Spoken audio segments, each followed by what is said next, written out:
Do you see a role for chaplainry in the military, police, fire department, or Congress? And if so, what role? How would you think General George Washington, who started chaplainry in the military, would feel about the roles of chaplains? Did you all hear the question? Okay. To begin with, let me start with General George Washington. Let's remember that he was General George Washington and president when we still didn't have fluoride in the water and we had slavery. Women had no rights, et cetera, et cetera. So I'll just kind of frame that for the time being. Chaplains. We have a lot of chaplains that are in our organization. We have a lot of chaplains that we support that come to us as clients. There is absolutely no doubt that we believe and we see a role for chaplains. Let me tell you one thing that's going to surprise you. We do not think that chaplains should be having military rank. They should not be generals, in our opinion, colonels, lieutenant colonels, captains, and majors. They should be GS employees. We have seen the alloy, the inextricable intertwining between military authority, an officer's rank, and the cross.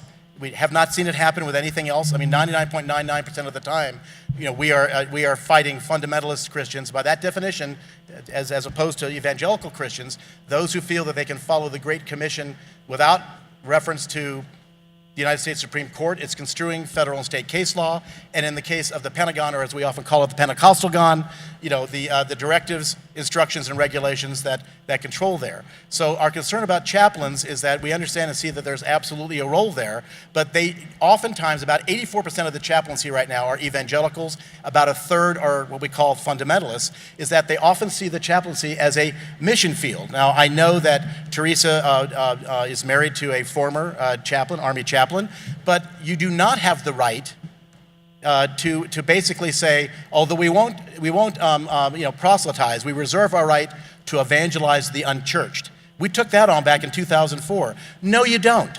No, you don't. Not in the military environment. You are not to be sitting there and viewing it as low-hanging fruit, fertile and fecund, to bring people back into the Christian faith. And like I said before, which Christian faith? Because most of our clients are Christians. And it's a very degrading thing to be told that by your superior, you're going to burn in hell. Question for you. This happened at my alma mater, the Air Force Academy, and the alma mater of 4 of my children.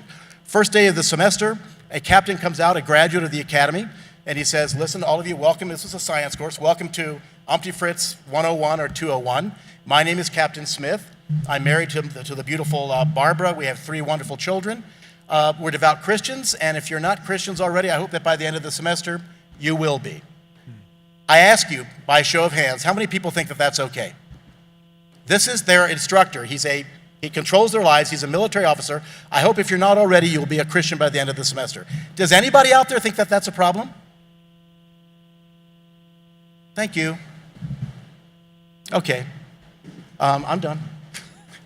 Thank you. And would you like the question again? Yes, please.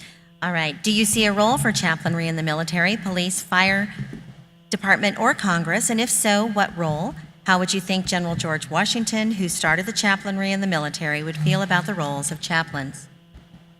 Well, I was raised by a World War II veteran. My dad was in the invasion of Normandy, and it was drilled into us from an early age to respect the veterans and to applaud those that have fought to defend our freedoms.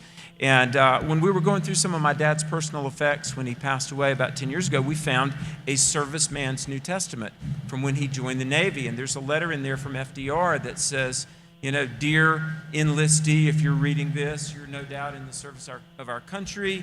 As your commander-in-chief, we give you this Bible, and we hope that these holy scriptures will give you comfort and inspiration as you go forth in harm's way to serve our country. May God bless you, and may this book be a comfort and a guide, along those words. So religion, the chaplaincy, and by majority faith, Christianity, has been a rich part of our military history, going all the way back to General Washington. In 1789, George Washington said, and this is a quote, "If I had ever entertained the slightest apprehension that the Constitution which was framed at the convention over which I had the honor of presiding," said Washington, "if I had entertained the slightest apprehension that it would ever hinder the ecclesiastical rights of any society, I would not have signed it," meaning the religious rights. Now, in 1769, in his farewell address, September of 1769, Washington was leaving office, and he said this, He said, in vain would the man claim to be a patriot who subverts or undermines the two indispensable supports for democracy, morality and religion. Now, the question becomes, in the service of our military, does a chaplain have the right to express their own personal faith? And if they do so, does it constitute coercion by the subordinates? And I would say no on both accounts. Let me just say this. When a Christian says, we believe Jesus rose from the dead, we believe Christ paid for our sins and is the one way of salvation, in no way are we saying, or at least we shouldn't intimate, that someone who is not a Christian is a bad person. That doesn't follow at all. I've met many atheists and established friendships and conversations when I say, Jesus is the only way, and they say, so you're saying I'm a bad person, an ignorant person? No, that doesn't follow at all. It merely means we're advocating a viewpoint with which you disagree. So when I've spoken at Fort Bragg, when I've spoken to the cadets at Annapolis, when I've been invited by military groups to speak, and I have men and women say, Alex, please pray for me. I'm being deployed and I'm afraid. I want God to comfort me. I have my back. Pray for me. If we take away the right of religious expression, we're taking away something very dear to our service people that's been a part of our military history from the nation's beginning.